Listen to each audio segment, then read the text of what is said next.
For most of my life, I told people I was an only child. Not because I was one, technically I wasn't, but because the only person I shared blood with on my mother's side, a half-sister I hadn't seen in nearly 2 decades, wanted absolutely nothing to do with me. That is, until the day she turned up on my porch with a suitcase and a sob story, dragging the rest of my toxic maternal family behind her like ghosts I thought I'd buried long ago. Let me take you back to where it all started. I was born in February, and 9 months later, my mother gave birth to another little girl. But that child wasn't my father's. She was the product of an affair. My father stayed with my mother through the lies and betrayal until I was 5 years old. That's when I accidentally told him about the strange man who came by when he wasn't home.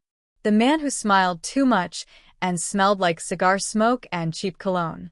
The man who wasn't him. That broke my dad. And it ended their marriage. He gave my mother the house just to be rid of her and asked one thing in return: take his name off my half-sister's birth certificate. He wanted to do right by me, but he couldn't live with the woman who'd betrayed him so deeply. He paid child support, did the co-parenting dance, and tried to stay civil for my sake. But my mother, well, she didn't really want me around either. Not after her affair partner started complaining about the little girl who wasn't his. When I was 8, she simply stopped picking me up on her weeks. Like I was an appointment she could cancel. She made it clear I wasn't part of her new family. So my dad took full custody and gave me everything he could. Meanwhile, my half-sister, let's just call her HS, grew up resenting me. According to my grandmother, her side of the family believed her grandfather liked me more, though I barely remember him. HS used to say things like, "I don't have a sister." And truth be told, I never wanted to be hers. We didn't grow up together. She was a stranger.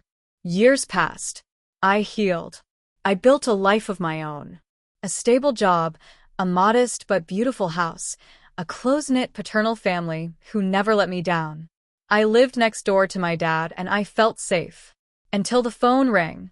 I didn't recognize the number, but curiosity got the best of me. I answered, and there it was, her voice.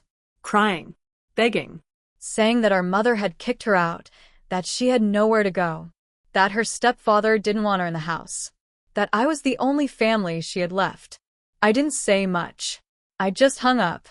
Then came the texts, desperate, pleading, guilt-laced messages about being abandoned, needing help, needing her sister.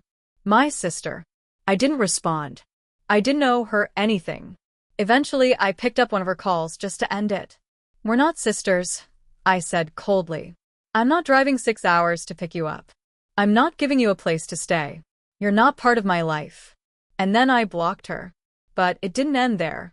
Soon, I started getting calls from relatives I hadn't spoken to in over a decade, maternal aunts, cousins, even my grandmother. People who never once reached out to me after my mom tossed me aside were now scolding me for being heartless. Because family helps family.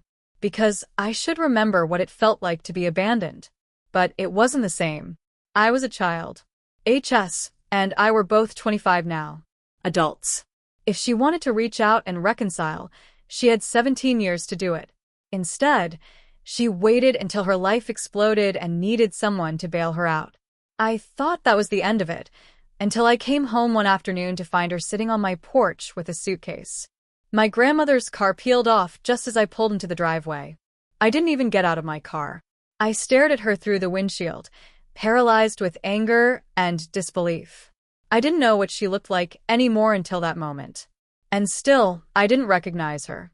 She knocked on my window, crying, saying she had nowhere to go. I called my dad and he told me not to move. Just stay put and call the police. So I did. When the officers arrived, HS told them I had invited her to stay, that I'd offered her a place to live. I said nothing at first, just handed them the texts, every no I'd sent before I blocked her. She was lying, and now she was trespassing. The cops took her away.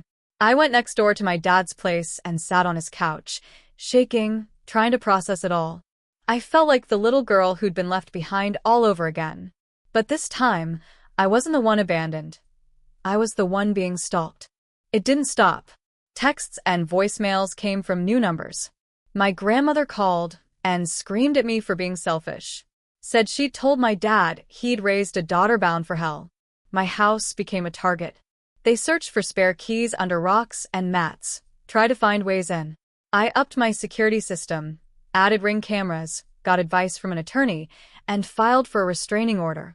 Then I found out why HS was so desperate to get into my home. Turns out, she'd been kicked out because she'd slept with her mother's new husband and his son. The son had just turned 18, and HS was claiming she was pregnant. Not one person had seen a doctor's note or ultrasound. Just a single, possibly fake, pregnancy test shown to my grandmother. Even my cousin, who warned me, said it reeked of manipulation. That's when things got dangerous. HS' grandmother and uncle, yes, the same people who helped dump her on my doorstep, were arrested after showing up again and trying to force me to pay her bail. They were trying to manipulate me into responsibility for someone who hadn't even spoken my name in nearly 2 decades. Someone who lied to the police, who violated my safety, who tried to guilt-trip her way into my home. Eventually, the truth caught up. HS was arrested again for stealing a car and credit cards. Her pregnancy? A lie. She even admitted it was her grandmother's idea. Apparently, being pregnant was the only way anyone would take pity on her. And now, after everything, I've taken back my peace. I've secured my home, canceled my holiday travel plans, and decided to host Thanksgiving with my real family, the people who've been there all along. My aunt, my dad, my grandmother on my paternal side. We're stronger now, and we're united. As for HS and the rest of my mother's family, they're out of my life for good. To anyone who's ever been guilt-tripped into letting toxic people back into their lives just because they share blood, don't. Blood doesn't entitle someone to your heart, your home, or your peace. You are allowed to protect your space. You are allowed to say no. Thank you for watching this story. If you enjoyed it or felt connected to it, please share your thoughts in the comments. We'd love to hear from you. And if you'd like to hear more powerful, real-life stories, don't forget to like this video and subscribe to Kindle Stories. We have plenty more in store for you.